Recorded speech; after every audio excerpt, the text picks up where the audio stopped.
Hello friends, வணக்கம். காலையில் 5:30 ஆகுதுங்க. காலை வேலைகள்லாம் முடிச்சுட்டு காலையிலே கொஞ்சம் டீயோ இல்லை காஃபியோ குடித்தா தான் நம்மளுக்கு அன்றைக்கி வேலையை கொஞ்சம் சுறுசுறுப்பாக இருக்கும்.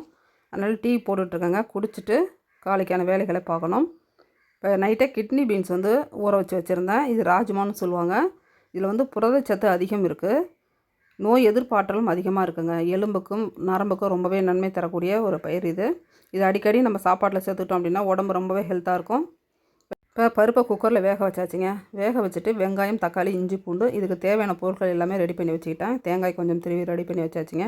இப்போ டீயை குடிச்சிட்டு காலையிலே பூரியும் ராஜ்மா குருமாவும் தான் இன்றைக்கி செய்முறை பார்க்கலாம் வாங்க. இப்போ ஆயில் வந்து கொஞ்சம் அதிகமாக தாங்க சேர்த்துக்கணும் இந்த குருமாவுக்கு. இதுக்கு பட்டை, கிராம்பு, ஏலக்காய், பிரிஞ்சி இலை, அன்னாச்சி பூ சேர்த்துருக்கேன். கூடவே கிராம்பு எல்லாம் பொரிஞ்ச பிறகு வெங்காயம் வந்து ஒரு 3 அளவுக்கு எடுத்து கட் பண்ணி எடுத்து வச்சுருக்காங்க. அதுவும் சேர்த்துக்கலாம். கருவேப்பிலை கொஞ்சம், 3 தக்காளி எல்லாம் சேர்த்து நல்லா வதக்கி விட்டுக்கலாங்க. கொஞ்சம் உப்பு போட்டோம் அப்படின்னா கொஞ்சம் சீக்கிரம் வதங்கும். உப்பு கொஞ்சம் தேவையான அளவு சேர்த்துக்கிறேன். இப்போ நம்ம அந்த பருப்பு வேக வைக்கும் போதே உப்பு கொஞ்சம் சேர்த்து வேக வச்சுருக்கேன். அதனால் பார்த்துக்கிட்டு கரெக்டான அளவுக்கு உப்பு சேர்த்துக்கலாம். இப்போ இஞ்சி வந்து உரலில் இடித்து தான் சேர்த்துருக்கேன். பூண்டு கொஞ்சம் அதையும் சேர்த்து நல்லா வதக்கி விட்டுக்கலாம். பச்சை வாசனை போகிற அளவுக்கு வதங்கணும்.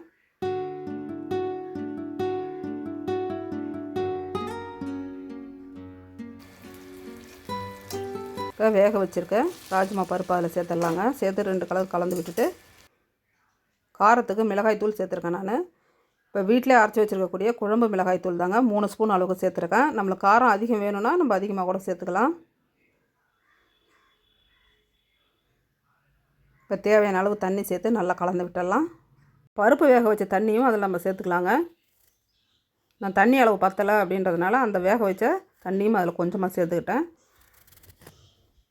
இப்போ அரைச்சி ஊற்றுறதுக்கு முந்திரி பருப்பு ஒரு 10 எடுத்துருக்கேன். ஒரு முடி தேங்காய் திருவி வச்சுருக்காங்க. சோம்பு கொஞ்சம் இதெல்லாம் மிக்சியில் போட்டு நல்லா அரைச்சி கிரேவியில் சேர்த்துக்கலாம்.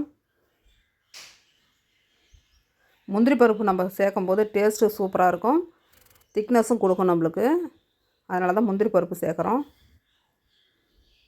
பாருங்கள், நல்லா நைஸாக அரைச்சி எடுத்துகிட்டு வந்தாச்சு. அதையும் அந்த கிரேவிலே சேர்த்துடலாம். இது செய்கிறதுக்கு பார்த்திங்கன்னா ஒரு 1/2 அன் ஹவர் தாங்க நம்மளுக்கு ஆகும். நம்ம பொருளெல்லாம் ரெடி பண்ணி வச்சுக்கிட்டோம் அப்படின்னா ஒரு 1/2 அன் ஹவரில் ரெடி பண்ணிடலாம். இப்போ காலையில் லஞ்சு கட்டி கொடுத்து அனுப்பணும் பசங்களுக்கு. அதுக்காக தான் காலையில் எழுந்திரிச்சதும் இந்த வேலைகள்லாம் விறுவிறுப்பாக செஞ்சுக்கிட்டே இருக்கேன்.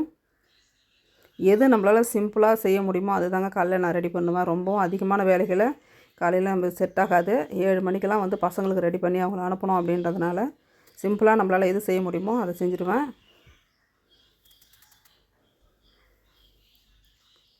இது பருப்பு வேக வச்சிட்டோம் அப்படின்னா குருமா வந்து ஒரு 1/2 அன் ஹவரில் நம்ம ரெடி பண்ணிடலாம். இப்போ மூடி போட்டுட்டேன். நல்லா திக்னஸாக கொதித்து வரட்டுங்க. இப்போ அந்த பக்கம் குருமா கொதிச்சுட்ருக்கட்டுங்க. அதுக்குள்ளே பக்கத்து ஸ்டவ்லேயே வானல் வச்சு ஆயில் சேர்த்துருக்கேன். இப்போ பூரிக்கு மாவு வந்து பிசைஞ்சு ரெடி பண்ணி வச்சுட்டேங்க நான். இப்போ பூரிக்கு மாவு பிசையும் போது கொஞ்சம் தண்ணி கம்மியாக ஊற்றி பிசையணும். சப்பாத்தின்னும் போது கொஞ்சம் இலகலாக இருக்கலாம் மாவு. பூரிக்கு வந்து கொஞ்சம் அழுத்தமாக இருந்தால் தான் எண்ணெய் இழுக்காமல் இருக்கும். பூரி உருட்டும் போதும் பார்த்திங்கன்னா மாவு கொஞ்சம் திக்னஸாக உருட்டணும் அப்படின்னா நல்லா உப்பி வரும். பாருங்கள், பூரி நல்லாவே சாஃப்டாக நல்லா உப்பி வருது.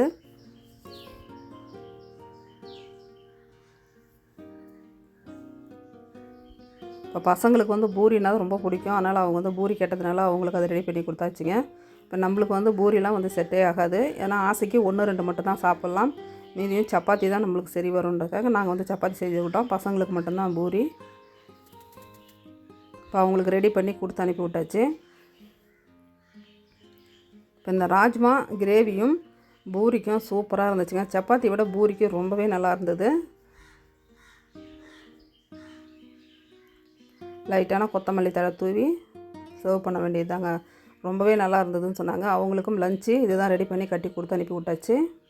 ஆசைக்காக நான் ஒரே ஒரு பூரி மட்டும் எடுத்து சாப்பிட்டு பார்த்தாங்க. டேஸ்ட்டு சூப்பராக இருந்தது. ரொம்பவே பிடிச்சிருந்துச்சு. பூரி சாப்பிட்லாம். சாப்பிட்டோம் அப்படின்னா ஃபுல் டே வந்து நம்மளுக்கு வேலை செய்யவே ஓடாதுங்க. உடம்பு ஒரு மாதிரி ரொம்பவும் சோம்பல்தனமாக இருக்க மாதிரி இருக்கும்.